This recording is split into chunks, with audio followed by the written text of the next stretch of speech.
We are live from Monk's Bar and Grill every Thursday from 6 to 7.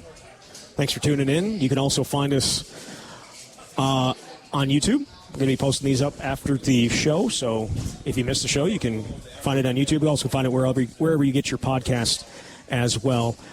We do need to talk a little bit of Georgia State here. I don't want Georgia Southern? We don't even know who they're playing. You know how many times I said Georgia State this week? Don't worry about it. What year was that they played Georgia State? Was that 2016? I want to say was that the Alex Hornibrook? I think it was. I think it was Hornibrook's first game. Or not his first game. His first appearance. He brought him back. Yeah, he did. And then he got to start at Michigan State the next week. I don't think we're going to be seeing a backup quarterback on Saturday.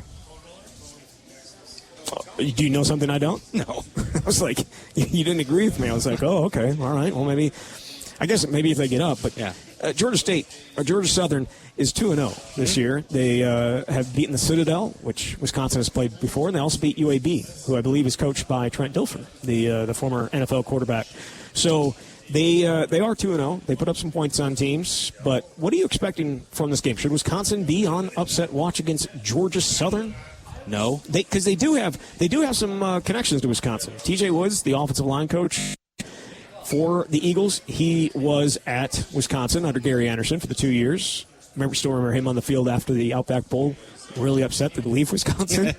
And then also obviously have Clay Helton, who was the coach when Wisconsin played them in the Holiday Bowl, I believe, when Wisconsin played USC in the Holiday Bowl. So that's the extent of the Wisconsin connection that I know. A little bit different schemes since TJ Woods was there. Yes, yeah, for sure. So, but yeah, should Wisconsin be on upset watch on Saturday? No. If Wisconsin's even remotely close to upset watch, I think the Badgers have some big problems on their hands. Yeah, I know that Georgia Southern is 2-0, but to me, and I know we'll get to our picks in a bit, but this is a game where the Badgers should absolutely roll. I think I'm interested to see how this defense contends with the quarterback, Davis Brin. He was a 2-year starter previously at Tulsa. He's completed 78% of his passes. He's averaging 281 yards passing a game. Certainly Georgia Southern has not faced a defense like Wisconsin, but it's always a challenge when you got a quarterback and some wide receivers who can air it out and be a little bit dynamic.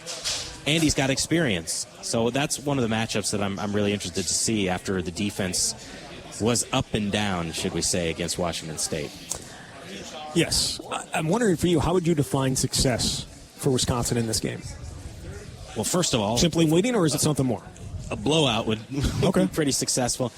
I think it's you can call this a get-right game. I view it that way, too, because 6 days later they got to go on the road at night. It's Friday night game, Big Ten opener against Purdue.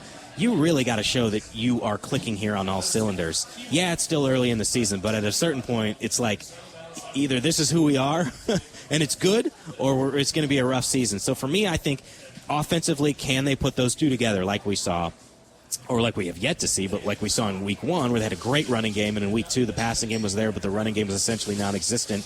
They should be able to do both. Phil Longo should figure out a way to have both those be effective. And defensively, I think they need to show that they can be dominant.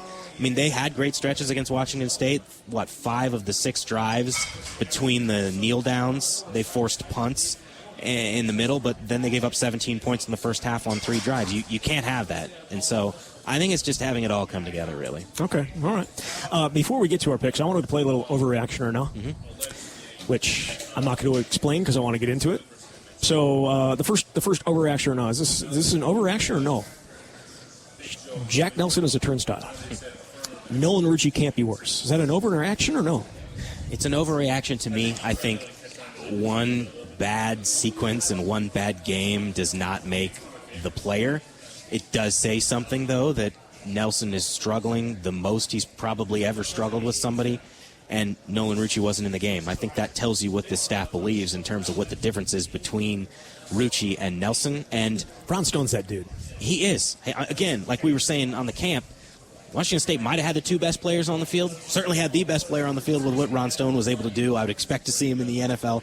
But no, I think it was a poor performance from Jack Nelson. He would be the first to acknowledge it. But like Tanner Mordecai said after the game, what he told Jack Nelson as that was happening, there's no left tackle I'd rather have blocking for me. Certainly, I don't know what else you would say to somebody you want to keep their confidence up. But Nelson has had good moments. That was just the worst of his career.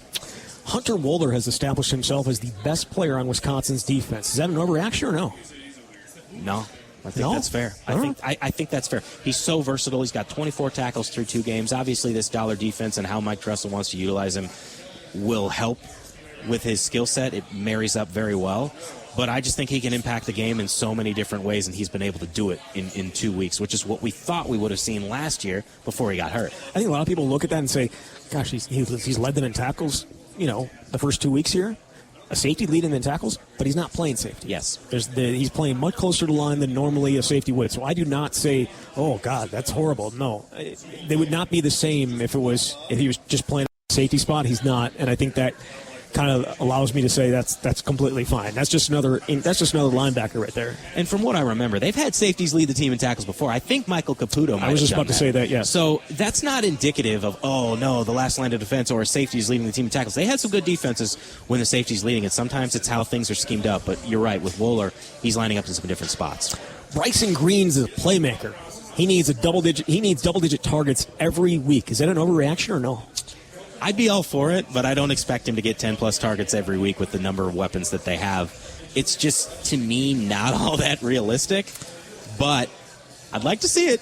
I really would.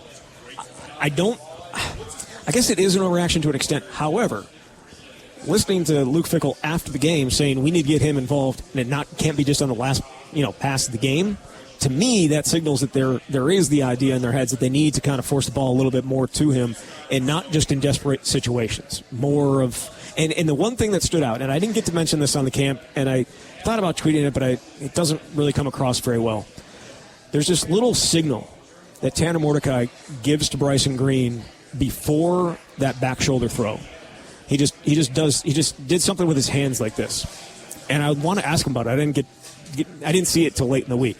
But I want to ask him about it because I think that is something where you're getting more comfortable with a guy because I can't guarantee it, but it feels like something that they saw on the sideline or they saw and talked about on the sideline. It's like, if we get this look, back shoulder, that's what we're going to do. And he ran the back shoulder, and it was on the play that Tanner Bortolini got called for being illegally downfield or too far downfield because it was supposed to be a run play or a quick pass.